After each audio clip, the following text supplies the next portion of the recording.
Imagine a man standing at the edge of a swollen river, its waters churning with an unrelenting fury. Each year, as the rains descend and the earth trembles beneath the weight of nature's wrath, he labors to build a dam, a towering monument of his defiance against chaos. He believes himself master of this untamed force, convinced that his ingenuity will shield him from ruin. But one fateful season, the river surges beyond all measure, shattering his creation and sweeping away everything he sought to protect. In the aftermath, amidst the wreckage of his home and dreams, he stares at the ruins, haunted by a question. Was it the river that destroyed him, or his own hubris? This is not merely the story of a man in a river, it is the story of humanity itself. How often do we stand on the precipice of life, armed with tools of control, plans, strategies, walls, and yet find ourselves undone by forces far greater than ourselves? What drives us to believe we can bend the world to our will when history whispers otherwise? Why does our desire for dominion over external circumstances so often leave us vulnerable, exposed, and broken? The paradox lies in the act of control itself.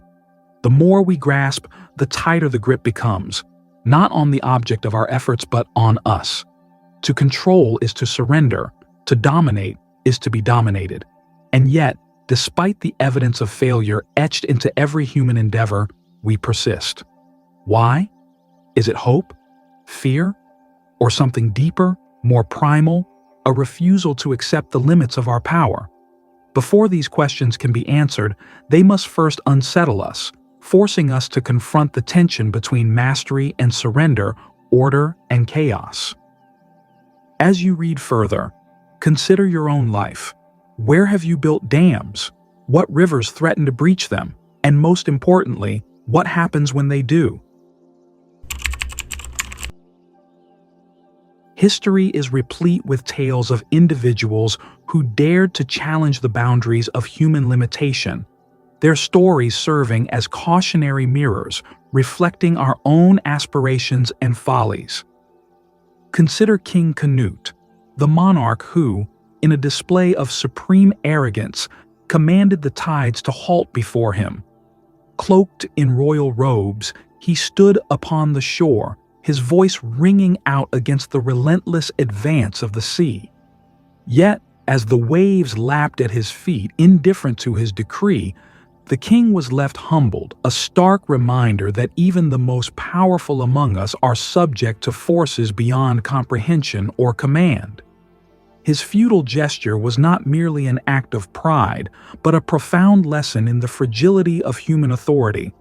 What compels us to believe we can impose our will on such vast, indifferent systems?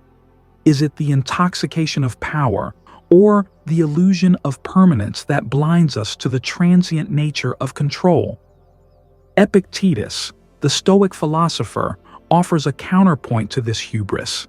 His teachings, a sobering antidote to the delusions of mastery. Some things are within our power, he declared, while others are not.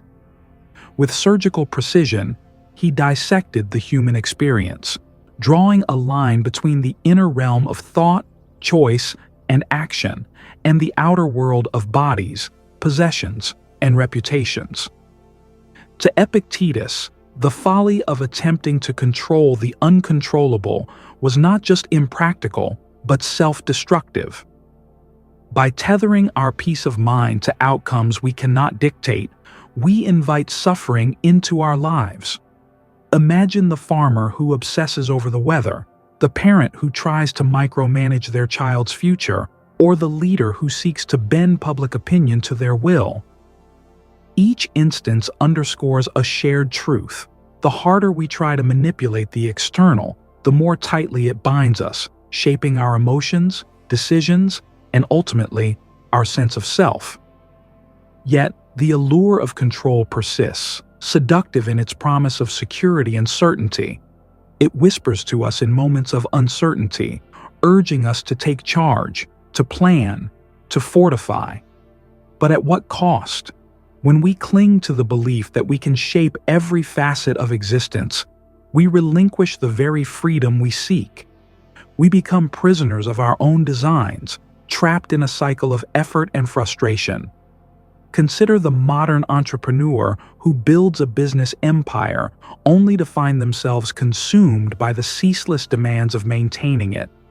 Or the athlete who trains relentlessly for perfection, only to face injury or defeat. These pursuits, though noble, reveal a deeper paradox. The more we strive to exert control, the less agency we retain. For control, when wielded indiscriminately, transforms from a tool into a tyrant, dictating our actions and eroding our resilience. It is here, in the space between ambition and acceptance, that the true nature of the paradox emerges. A reminder that mastery over life may lie not in domination, but in surrender. In a quiet village nestled within the rolling hills of ancient China, there lived a Taoist farmer whose wisdom transcended the ordinary rhythms of daily life. One day, his horse, an animal cherished for its strength and utility, escaped from its enclosure and disappeared into the wilderness. The villagers, quick to sympathize, gathered around the farmer, offering condolences for his apparent misfortune. Yet, instead of despair, the farmer replied with a simple, enigmatic phrase, "Who knows what's good or bad?" His words hung in the air, unsettling in their ambiguity, as if challenging the very notion of fortune and calamity. The next morning brought an unexpected twist. Not only had the horse returned, but it had brought with it a wild mare, doubling the farmer's livestock. Overjoyed, the neighbors rushed back to congratulate him on his newfound prosperity. Once again, the farmer responded with the same cryptic refrain, "Who knows what's good or bad?" Confused but intrigued, the villagers began to see a pattern in his responses, one that defied their instinctive categorization of events as either blessings or curses. The tale took another turn when the farmer's son attempted to tame the spirited mare. In the process, he fell and broke his leg, leaving him bedridden and unable to assist with the harvest. The villagers returned to console the farmer, assuming this development was undoubtedly a misfortune. Yet again, he met their concerns with the same measured response. Who knows what's good or bad? Days later, the army arrived in the village, conscripting young men for a distant war. Due to his injury, the farmer's son was spared, while many others were taken away, their fates uncertain. The villagers, now filled with relief, congratulated the farmer once more, only to hear the familiar refrain, "Who knows what's good or bad?" This cyclical narrative serves as a profound meditation on the paradox of control, illustrating how our attempts to categorize and manipulate outcomes often blind us to the interconnectedness of events. Each incident, the horse's escape, its return, the son's injury, and his subsequent salvation, reveals how seemingly negative occurrences can lead to unforeseen benefits, while apparent blessings may carry hidden perils. The farmer's repeated invocation of uncertainty forces us to confront the futility of trying to predict or control the flow of life. Modern psychology echoes this ancient wisdom through concepts like cognitive reframing and emotional flexibility.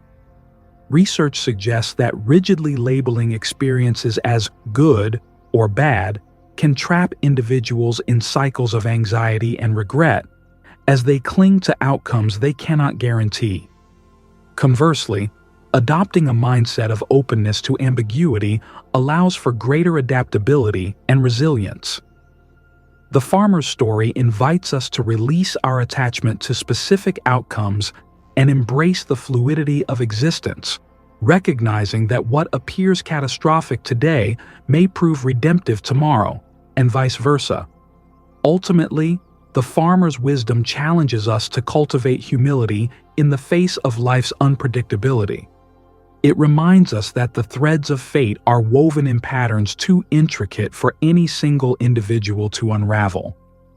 By resisting the urge to impose our will on the tapestry of events, we open ourselves to the possibility of discovering meaning in the unexpected, finding grace in the ebb and flow of fortune. Consider the woman who spends her nights lying awake, her mind racing with scenarios she fears might unfold. She meticulously plans every detail of her career, her relationships, her finances, even her leisure time, all in an attempt to ensure stability and avoid disaster. Yet, despite her relentless efforts, she finds herself perpetually anxious, burdened by the weight of imagined futures that may never come to pass. Her desire for control has not brought her peace. Instead, it has tethered her emotional well-being to outcomes she cannot guarantee. This is the psychological toll of the paradox of control. The more we try to dominate the uncontrollable, the more we surrender our inner tranquility to forces beyond our reach. Anxiety, stress, and frustration are not mere byproducts of failed attempts to control. They are intrinsic to the act of control itself. When we attach our happiness or sense of security to external circumstances, we place ourselves at the mercy of variables we cannot fully influence. The job promotion we covet, the relationship we strive to perfect, the health we work tirelessly to maintain, each becomes a source of potential disappointment because none is entirely within our power. As Seneca observed, we suffer more often in imagination than in reality. Our minds, wired to anticipate threats and prepare for worst-case scenarios, amplify the perceived stakes of every decision, creating a feedback loop of fear and exhaustion. The result is a life spent bracing for impact rather than embracing the present moment. The consequences extend beyond individual suffering, seeping into the fabric of our interpersonal relationships and societal structures. In relationships, the need for control manifests as manipulation, coercion, or excessive expectations placed on others. Parents who micromanage their children's lives, partners who demand conformity, or leaders who impose rigid hierarchies, each dynamic reflects a fundamental misunderstanding of human autonomy. People are not objects to be shaped or outcomes to be engineered. They are agents with their own desires, flaws, and trajectories. Attempting to control them not only breeds resentment but also fractures the trust and connection that form the foundation of meaningful relationships. On a broader scale, the collective obsession with control has given rise to systems that prioritize predictability over adaptability, efficiency over empathy.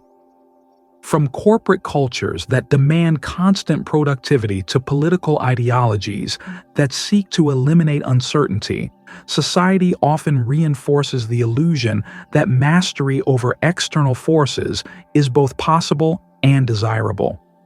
Yet, this pursuit comes at a cost: the erosion of creativity, spontaneity, and resilience. When we condition ourselves to fear deviation from prescribed paths, we stifle innovation and discourage exploration of alternative possibilities. But perhaps the most insidious effect of the paradox of control is the way it diminishes our capacity to endure adversity. By equating success with the absence of disruption, we leave ourselves ill-equipped to navigate the inevitable storms of life. The woman who loses her job, the parent whose child rebels, the community struck by natural disaster, each faces a crisis not only of circumstance, but of identity. True security, as history and philosophy attest, does not reside in the external world's compliance with our desires, but in the cultivation of inner resilience.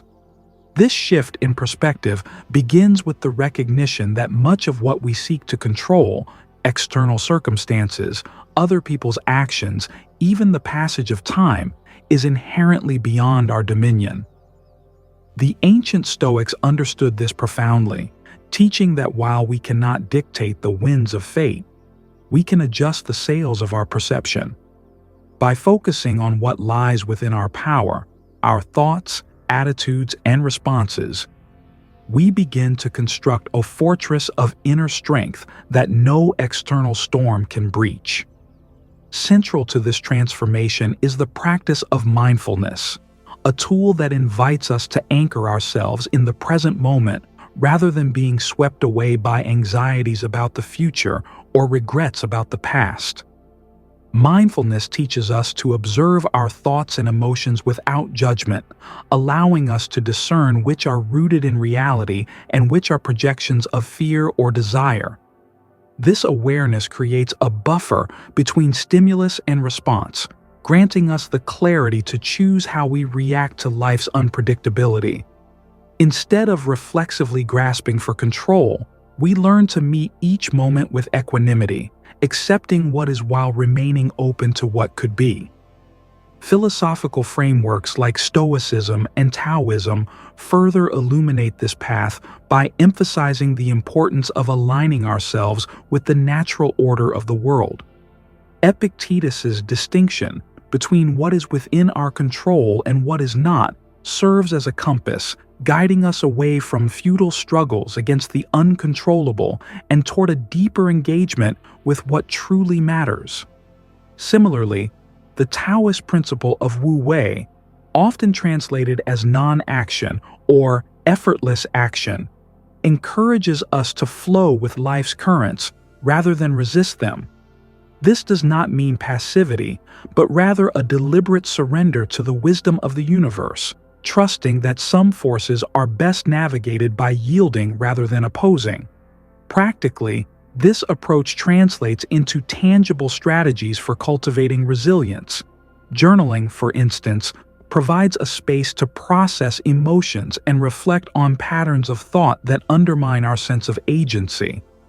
Gratitude practices help reframe our focus from what we lack to what we have, fostering contentment amidst uncertainty.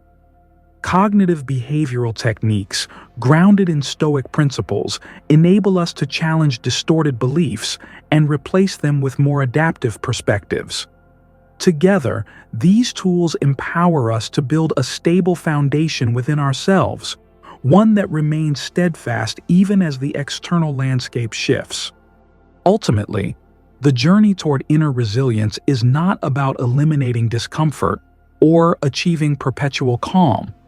It is about developing the courage to face life's vicissitudes with grace and the wisdom to recognize that true security arises not from controlling the world, but from mastering our relationship to it.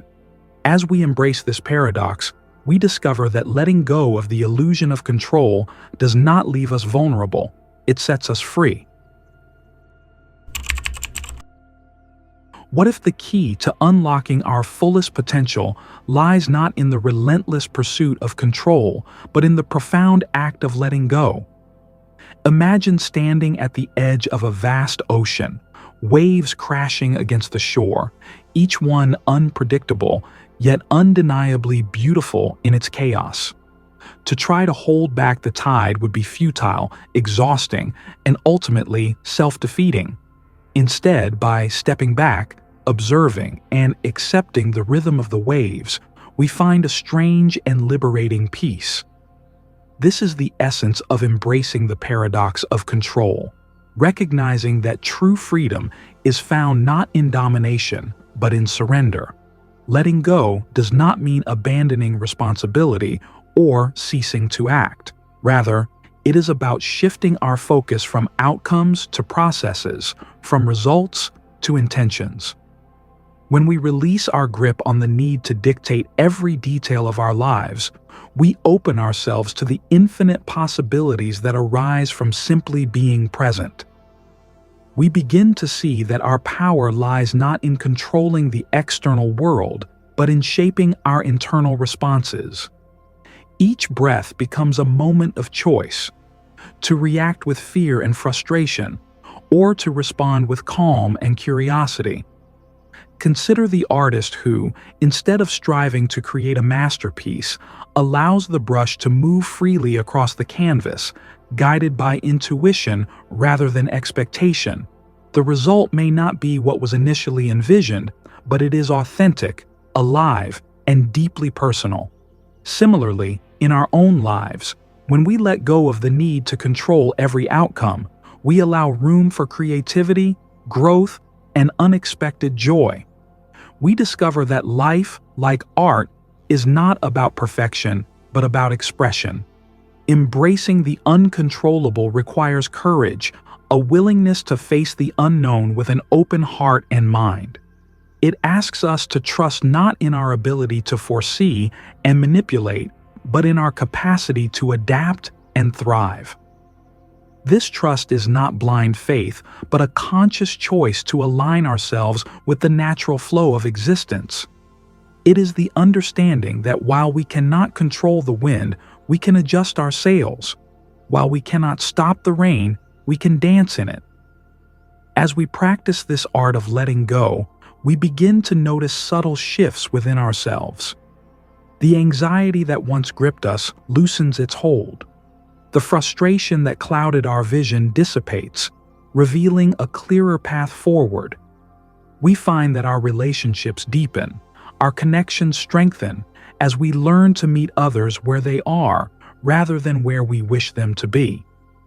Our sense of purpose expands beyond the narrow confines of personal achievement to encompass a broader, more inclusive vision of contribution and compassion. Ultimately, embracing the paradox of control is an invitation to live fully, authentically, and courageously. It is a call to step into the arena of life with humility and grace, knowing that while we cannot control the game, we can play it with integrity and heart. In letting go, we find not weakness but strength, not loss but gain, not confinement but liberation.